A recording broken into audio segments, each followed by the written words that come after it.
10 minutes. 10 minutes. Alors donc déjà, compatriotes, compatriotes, compatriotards, je suis connecté vite fait là. J'ai 8 minutes là pour quand même essayer de vous dire de quoi étaient faits mes sentiments. Donc oui, l'affaire du jour c'est 85 milliards d'État Nassa. 60 milliards trouvés chez lui. On accuse le directeur de la CNAMGS d'avoir volé des milliards. 5 milliards, 10 milliards. 20 milliards. Voilà de quoi est-ce qu'on parle aujourd'hui. On parle d'un pays où, lorsqu'il y a une pluie, toute la ville roule dans l'eau. On parle d'un pays où, lorsqu'il y a la pluie, toute une ville comme Djolé est inondée. On parle d'un pays qui, aujourd'hui, est en train d'être la et depuis plusieurs années la risée du monde entier. On parle d'un pays où un gars qui s'appelle Ali Bongo, les Doungué national, a décidé il y a 3 ans de tuer les gens pour pouvoir se maintenir au pouvoir et pendant plus longtemps et faire ce que vous êtes en train de voir aujourd'hui là, ce à quoi vous êtes en train d'assister, c'est-à-dire du vol à un niveau qui n'avait jamais été égalé dans l'histoire du Gabon. On parle d'un petit blanc qui s'appelle Brice Farson qui décide de venir récupérer ce pays-là. Parce que son chef étant mort, malade, on ne sait même plus, il touma la femme de son chef et il a les clés du pays. Et aujourd'hui, on se rend compte que ce Farson-là s'est fait suivre par plusieurs Gabonais qui, manquant de moralité, ont décidé de piller le pays. Piller le pays à un niveau qu'on n'a jamais vu. Vraiment, le Farson est vraiment venu vous mettre dans la merde. Il est vraiment venu vous mettre dans la merde. De base, je ferai un autre live pour bien enfoncer ces voleurs-là. Maintenant, si Farson est toujours en liberté, après tout ce qu'on a, c'est que vraiment le Gabon, vraiment les personnes qui sont en train de faire cette petite vendetta ne méritent même pas qu'on prête attention à ce qu'ils sont en train de faire. Demain, je vous disais, un autre live, comme celui que j'ai fait il y a 10 jours, sur Herman Zundu et tous ses affidés, sur Farson, parce que c'est toujours la tentacule de Farson. Je vous ferai un live sur Noël Mbomba. Et vous allez voir que vous avez des rats. Vous avez des rats au sommet de l'État gabonais. Des gens qui n'ont aucune pitié, qui n'aiment même pas leur propre pays. On pourrait bien blâmer les bongos d'avoir mis ces gens en place, d'avoir mis ce système en place. Mais ce que vous êtes en train d'en faire, les amis, ce que vous êtes en train d'en faire, on va vous montrer. Parce que si nous, on ne peut pas rentrer dans notre pays parce qu'on défend de véritables valeurs, en tout cas, vous allez sombrer, vous allez couler dans votre système que vous-même vous avez mis en place. Parce que là, ce n'est plus normal. Petit Anassa, là. Petit Anassa est peut-être plus riche. Il est plus riche que Magaga Moussavou. En moins d'1 an et demi. Les gars, ils volent. Ça me rappelle l'affaire OM Valenciennes. Il y a 20 ans où il y a un footballeur qui était tellement volé qu'il est allé enterrer l'argent dans un jardin. On lui a donné un truc pour qu'il s'allonge. On lui a donné un petit quelque chose pour qu'il s'allonge. Il a pris l'argent, il allait enterrer ça dans son jardin. Il semblerait que chez Tanassa, Patrici, on ait trouvé 60 milliards et 85 milliards. Et dans leur autosatisfaction, notre Edmouré l'a nommé meilleur manager gabonais. Est-ce que vous vous rendez compte que 85 milliards ou 60 milliards, ça fait 140 milliards de francs CFA. Avec 140 milliards de francs CFA, on refait toutes les écoles et toutes les routes du Gabon. Pour bien vous montrer dans quoi est-ce que ces petits gars-là se sont embarqués. Donc moi je vais vous faire un live pour vous montrer que le Noël Mumba, le Pascal Wani, qui est mon propre frère, ont participé eux-mêmes à la gabégie de ce pays-là. À la destruction de la culture gabonaise, à la destruction du Gabonais. Et qu'à un moment donné, ces gens-là doivent être responsables et responsabilisés par rapport aux actes qu'ils ont commis au sommet de l'État. Parce qu'on ne peut pas laisser ce genre de choses-là se passer comme ça. On ne peut pas laisser ça passer.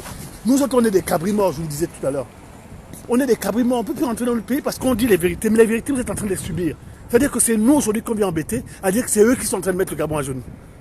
C'est nous qu'on vient emmerder, c'est nous qu'on vient menacer, c'est nous qu'on dit il faut faire attention, est-ce que tu n'as pas peur? On dit que nous on ne fait rien d'autre que de révéler ce qui se passe au pays. Donc on va continuer, puisqu'on est Capri mort. Noël Mbomba avec ta go métis là. Noël Mbomba, celui qui est en train de courir dans les églises là. Je vais te montrer moi demain que le niveau d'information qu'on a sur ce que vous faites là, tu vas comprendre que lorsque tu passes par Thibaut Adiassis, Jonas Oulenda, tu termines toujours sur le deck de Yading Domba. Je vais te montrer que les raisons pour lesquelles moi aujourd'hui, je subis 4 saisons au lieu de subir 2 saisons au Gabon, je vais te montrer pourquoi est-ce que je suis à l'étranger.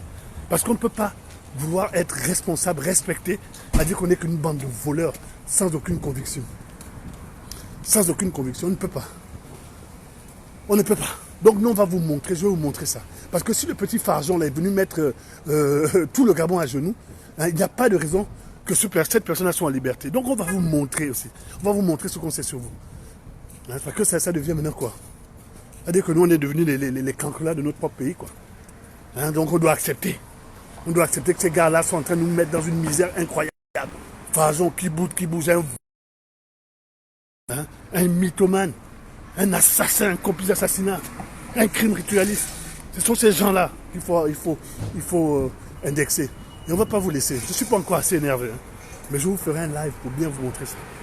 Bien vous montrer que ces gens-là ne méritent pas le respect qu'ils n'ont jamais eu de la part de leurs propres parents. Parce que si Farjon, son père, l'aimait vraiment, hein, si Farjon, son père, l'aimait vraiment, il ne serait pas devenu la cruche. Donc aujourd'hui, on va montrer à ce petit chien-là que ce que vous êtes en train de faire subir aux Gabonais, mais nous autres, les résistants, on ne va pas accepter ça. Tout ce bruit-là que vous faites depuis des années, 2 ans, machin, du bruit. Oh, la résistance, si les Gabonais, si, machin. Pour faire pire qu'avant 2016. Pourquoi? Parce que vous avez décidé de suivre les Bongais comme les Bongouais, un analphabète comme ça, un rigolo. Vous avez décidé de le suivre et vous pensez que nous autres, là, on va accepter ça. On va vous montrer, je vais vous montrer que moi, j'en ai rien à foutre. J'en ai rien à foutre. J'en ai rien à foutre de vous, j'en ai rien à foutre de ce que vous êtes. Mais ce qui me touche, c'est ce que vous êtes en train de faire à notre pays. Et ça, là, on ne peut pas rester insensible. Donc, je veux faire ce live-là pour vous montrer que Noël Mbumba, accroche-toi. Hein. Accroche-toi. Avec tes petites timiniques là que tu fais depuis là, un rigolo comme ça. Moi, quand je suis rentré en 2011 au Gabon, c'était pour te remplacer hein, dans la compagnie pétrolière. Parce que quand on voit les états financiers que tu ne maîtrises même pas, un rigolo, aujourd'hui, le gars ne sait même pas. Il ne sait même pas, pour les comptables, il ne sait pas c'est quoi le début de crédit. Il ne connaît rien en finance. Rien, c'est un rigolo. C'est là en 2014, là, après être allé travailler chez Electra, après qu'on l'ait viré de la compagnie pétrolière de Port-Gentil, où il vendait maintenant les meubles, là, il allait faire la lèche pour rentrer chez Manfumbi. Là, c'est récent. Maintenant, le voilà parachuté, maintenant, ministre délégué, ministre du pétrole, patron de Sogara. Vous allez nous expliquer quel est le lien qu'il y a entre la JOC, Sogara et le ministère du pétrole. Vous allez nous expliquer comment ça se fait que quelqu'un comme Tanassa, qui n'est pas ministre, arrive à bouffer 85 milliards. Mais si lui, il arrive à bouffer 85 milliards, imaginez pourquoi est-ce que, comment il s'appelle, Noël Mbumba a décidé de mettre son suppléant hein, à sa place et lui devenir directeur de Sogara. Imaginez le nombre de milliards qu'il a pu détourner là-bas, à la barbe, au nez de tout le monde. Voilà les gens qui nous gèrent. Enfin, les gens qui vous gèrent, parce que moi j'ai refusé que quelqu'un qui s'appelle Bongo ou Farjon, ou bien tous ces chiens-là viennent me gérer. Ça, c'est pas possible. C'est pas possible. Hein. Je vous dis, ce n'est vraiment pas possible. Donc, je veux vous dire, je veux faire un live incendiaire sur ce toto-là. Et j'espère que vous allez être câblés. J'espère que vous allez partager. Et que ça arrive déjà sur son bureau. Parce que Noël Mbumba, là, pétrolier de Port-Gentil, je vais te montrer que je suis venu à Port-Gentil avant toi. Espèce de rat que tu es, bande de voleurs. Vous n'avez même pas honte. Votre propre pays. Votre propre pays. Vous n'avez même pas honte. Et vous mettez les gens dans la misère. Dans la misère parce que vous voulez tout bouffer pour vous. Vous allez comprendre que les Gabonais